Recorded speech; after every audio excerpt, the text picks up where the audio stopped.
Access Replay joined by NFL legend, NFL royalty right here. We got Champ Bailey, former Bulldog, Denver Bronco. You know, I was in New England. I was in Boston, man, when you had that famous rundown with Ben Watson, man. Just walk me back through that, man. That was one of the great. When I think of Champ Bailey, I think about plays like that. Well, actually, it was in Denver. Yeah, it was in Denver. And the reason I say that is because it kind of gives me an excuse of why he caught me. Because, you know, if you watch that whole game, it was a 12-play drive, and then I finally intercepted the ball, and I was out of gas before I got to the other side of the field. And Ben Watson, being the Georgia boy that he is, you know, only Bulldogs can make plays like that. So. Right. Take my hat off to him. Great play. Yeah, I mean, you think about it, man. They had already won 2 in a row and 3 out of 4, and you guys knocked those guys out after the 2005 season. Walk me through going through the process of getting into esports. Where does your love of gaming and esports come from? Well, I've been playing games since I was a kid, and I don't play as much as I used to, but I have kids that play. So, you know, being that I have kids and I'm familiar with the gaming industry, you know, I started to realize it was bigger than just playing the games. You know, there's a business side to this. And, you know, being familiar with the games, I started getting interested. And looking into it, you know, I became a little more interested in the business side. So, you know, that's really what got me hooked again. And, you know, I'm just taking it all in and learning as much as I can. What are some of your favorite games? I know you got to enjoy Madden. You played in the NFL. What are some other games that you're drawn to? Yeah, 2K is big. I do the NBA 2K League up in New York. I love basketball. And Call of Duty. You know, Call of Duty's big. And, you know, I haven't taken on the Fortnite yet, but I hear that's a great game. Maybe one day. You know, maybe one day. Man, my kids are hooked on it. You'll get hooked on it, man. Just leave it to the kids, man. Leave it to Ninja and those guys. Where do you see this going as far as you, in a business sense, being involved in esports? Is this something you think you're going to kind of stick around and maybe own a team or more business ventures? Well, it's inevitable, I believe, because the games are always in my face. And for one, I'm still a part of the Madden game itself. So being that it's always thrown in my face, it's hard to get away from it. And I have kids that play, so it's not that it's not always around. So now it's like, okay, how do I make this beneficial to me and my family? Let's figure out how we can use this, you know, monetize it in some way and, you know, make a living off of it. Were you surprised at how lucrative and how big the esports, you know, industry is, like over $1 billion? I think, if I'm not mistaken, for the first time, the gaming industry outpaced and outpaced Hollywood last year. That's crazy. Yeah, a little bit surprised because I never saw where it was going. You know, one thing that surprised me is the technology. It's just so advanced, and the graphics are so clear. I mean, it's only right that people start taking notice of how good these games are and how good people are at them. And then, you know, just people wanting to sit and watch other gamers play. I never saw that happening, but it's happening. And it's interesting. I actually like to watch people play, so it should have been a no-brainer, right? Is this like a sort of a new passion for you now that you are retired? Yeah, a little bit. You know, it's something that I really take on and really began to get a lot more interested in. And I'm just trying to see where this is going to take us. How do you think it can kind of cross over? The one thing I like about what we're doing with Madden, we try to make it where we treat it just like real football. Me, Amon Green, and Bart Scott, guys that you know very well, we commentate and communicate just like if I was watching Champ Bailey play live at, you know, Mile House Stadium or wherever, you know, whatever stadium it's called now. Are you surprised by like the spectators and things of that nature, how that's growing on that side as well? Well, a little bit, because I never saw how it could happen and how it could work. But when you see it, it feels natural. It looks like I'm watching a regular game, but there's actually 2 people controlling everything that I'm looking at. Because, you know why? Because the graphics are so good. It's so clear. Because it feels real. And you can almost predict things that happen. You can yell at the screen like you do in a real game. So everything feels like real football. Have you figured out the whole deal with Twitch, the gaming platform? What do you know about Twitch? And what have you learned about Twitch? I just know that there's a lot of people on the platform. And when you have eyeballs, I mean, who knows what you could do with that? I mean, the sky's the limit.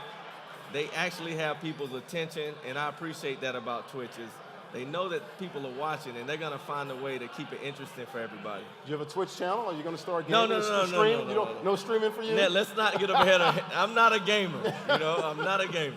Right.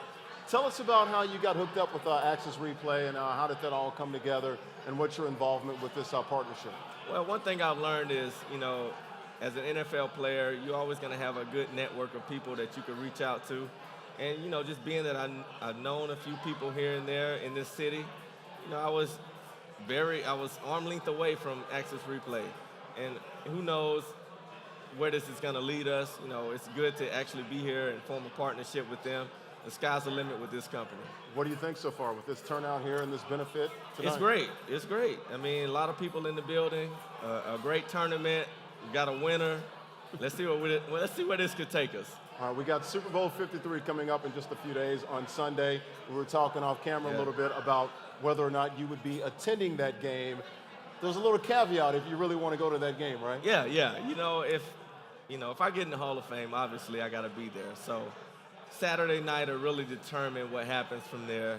I'll just take it as it goes. I'm enjoying the process of, being a finalist. Let's see where it goes. What's this week been like for you, man? It's got to be nerve-wracking. I've seen a bunch of guys, man, and I've been in the room and seen these guys, make the case for them. Who's making the case for Champ Bailey? Everybody in my family, for sure. But, there we go.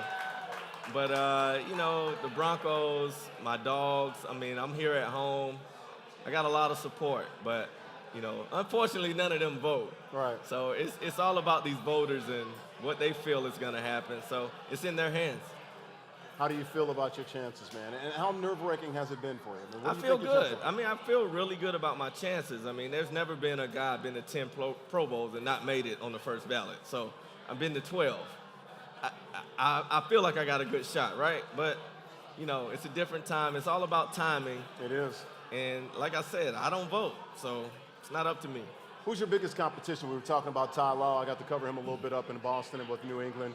Probably more team goals than you got and team awards, but personal accolades. And like you said, the Pro Bowls, you have them there. So what do you think about the rest of the field? Well, they make a bus for a reason, and it's all about that individual and what you did as an individual. So I know that's going to be forefront. Team goals, team accomplishments definitely don't hurt. Ty Law was a teammate of mine, a friend of mine, so I'm rooting for him to get in just as well as myself. So I'm just enjoying the process. I don't really dwell on who's gonna get in. I'm trying not to worry about it, and I know whoever gets in, I'm gonna be happy for him.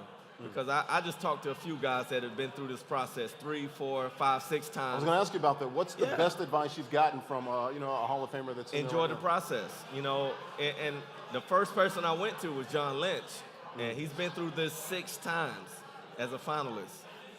And I can only imagine what he's going through every time he has to go through this process.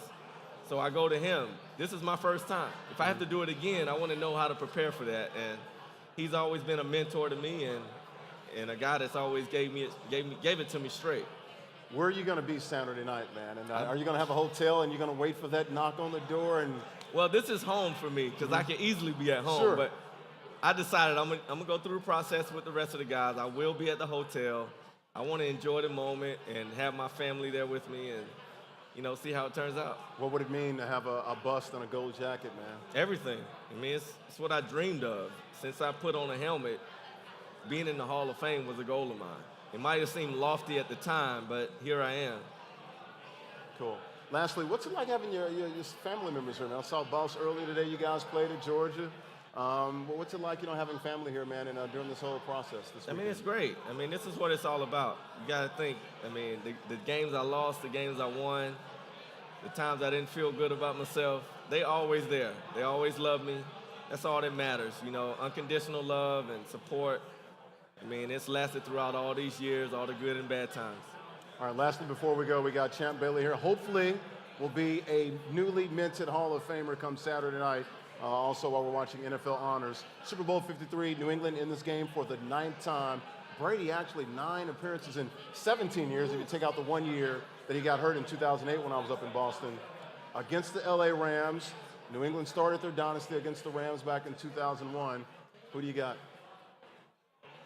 Wow, you know, it's hard to bet against the You're Patriots. an AFC guy now. Yeah, I am, but it's not like SEC and ACC. No, it's not like that. Right. You know, I got to be a little more objective when it comes to the pros. It's hard to bet against the Patriots, so I'll give them the nod based off experience. Brady's definitely the GOAT. There's nobody that played the game and been more successful than that guy, so, you know, I give them the edge right now, but I'm not rooting for him. I don't blame you. Look, you played against Manning, you played against Breeze, you played against Brady. What sort of separates Tom and how he operates and things of that nature? I've seen him behind the scenes. I covered him for 6 seasons.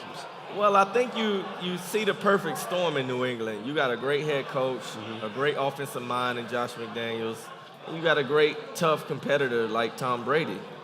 You put that together and you got championships. So, you know, it all starts at the top.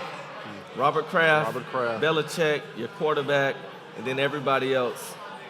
It just falls in line because it starts at the top. All right, man. We'll be watching on Sunday right here, Super Bowl in your backyard, man. Champ. Yes, sir.